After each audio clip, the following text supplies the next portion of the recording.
स्वागत है आपका हमारे चैनल में। आज फिर हम आपके लिए लेकर आए हैं भगवान कृष्ण का अनमोल संदेश। दोस्तों, पंछी कभी भी डाली के हिलने से नहीं डरता, क्योंकि पंछी डाली पर नहीं बल्कि अपने पंखों के भरोसे पर है।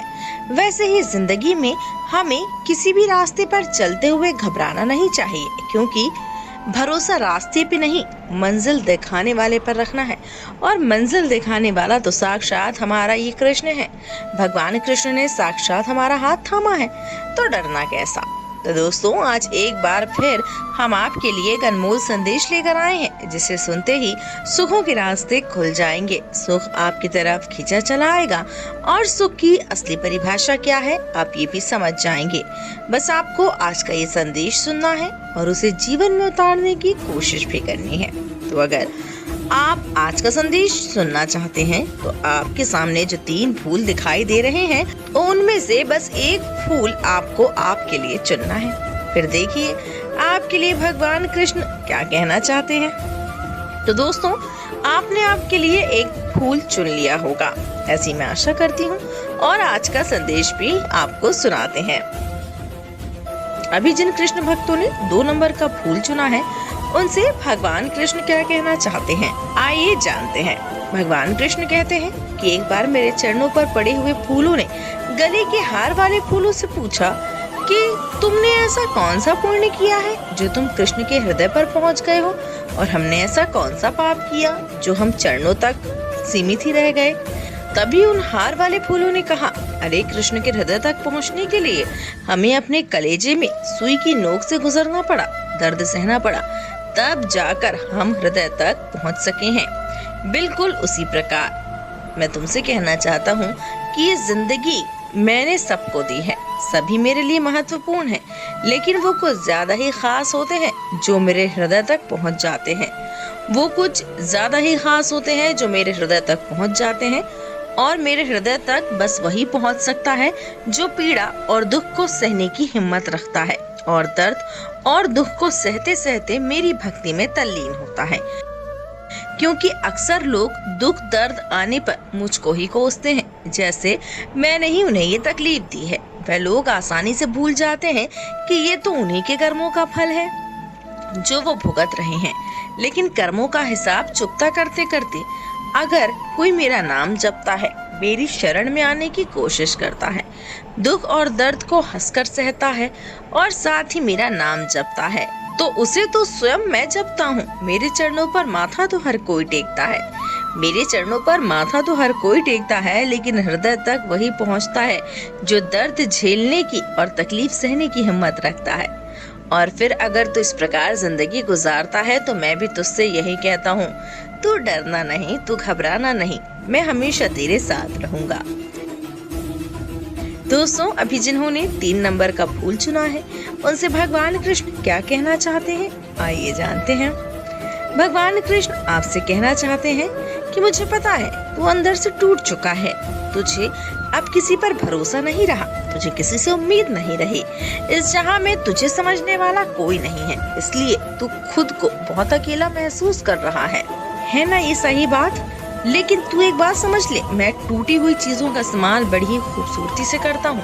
अरे मिट्टी के टूटने से खेत बनता है, बीज के फूटने से नए पौधे की संरचना होती है। इसलिए जब तू खुद को टूटा हुआ महसूस करेगा तो समझ जाना, मैं यानी कि तेरा ये कृष्ण तेरा इस्तेमाल किसी बड़ी उपयोगिता के लिए करना चाहता है। इसलिए खुद को टूटा हुआ नहीं बल्कि मजबूत समझ। अरे तू तो मेरा वो भक्त है जिसको साक्षात भगवान कृष्ण मजबूत बनाने की कोशिश करते हैं। एक बात कहूँ, कड़वी लगेगी मगर 100% सच है। सोने की लंका, पुष्पक विमान तो रावण के पास भी था, लेकिन फिर भी राम ने तो वनवास ही देखा ना। राजपाट तो कंस के पास था, जेल में जन्म तो मेरा यानी कि तेरे इस कृष्ण का हुआ। राजमहल में तो कौरव रहते थे, वनवास तो पांडवों को भोगना पड़ा ना। इससे एक बात समझ आती है कि संघर्ष हमेशा सत्य के साथ चलता है।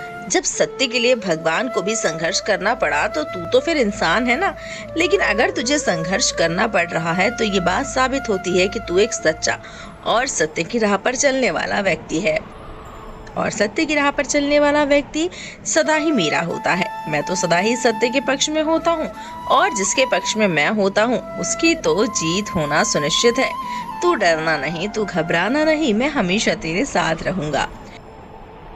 दोस्तों, अभी जिन्होंने 1 नंबर का फूल चुना है उनसे भगवान कृष्ण क्या कहना चाहते हैं, आइए जानते हैं।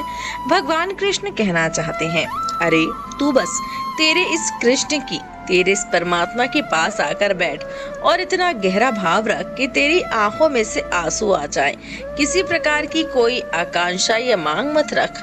मेरा तेरे साथ होना ही तेरे लिए सबसे बड़ा आशीर्वाद है और जिसके साथ मेरा आशीर्वाद होता है उन्हें कभी कुछ मांगने की जरूरत ही नहीं पड़ती। उन्हें वो मिल जाता है जो उनके लिए सही साबित होता है। जैसे फूल के पास जाओ तो खुशबू अपने आप ही आने लगती है, वैसे ही जो मेरे पास भक्ति के साथ आता है उनके पास मेरा आशीर्वाद पहुंच ही जाता है।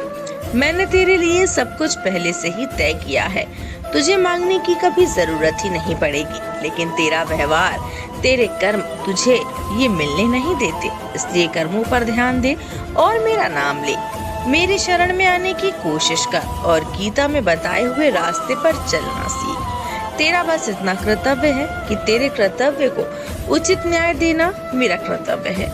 इसलिए जब भी तू दुविधा में फंसे, सही गलत का फैसला तू नहीं कर सकेगा, तब 2 मिनट का ध्यान लगा कि मेरा चिंतन कर। तो मैं भी तुझसे उस वक्त यही कहूँगा, तू डरना नहीं, तू घबराना नहीं, मैं हमेशा तेरे साथ रहूंगा।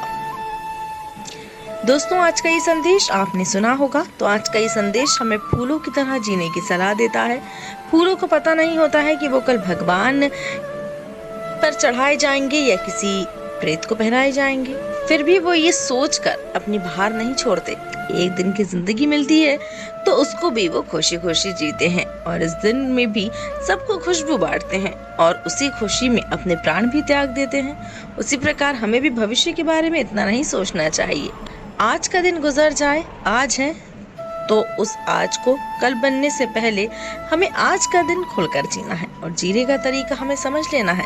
अगर जीने का तरीका समझना चाहते हैं तो कृष्ण से जुड़ना बहुत जरूरी होता है, क्योंकि लोग कहते हैं वर्तमान में पैसा जोड़ के रख, भविष्य में मुसीबत के समय काम आएगा। लेकिन कृष्ण कहते हैं वर्तमान में मेरी भक्ति से खुद को जोड़, भविष्य में कभी मुसीबत का समय नहीं आएगा।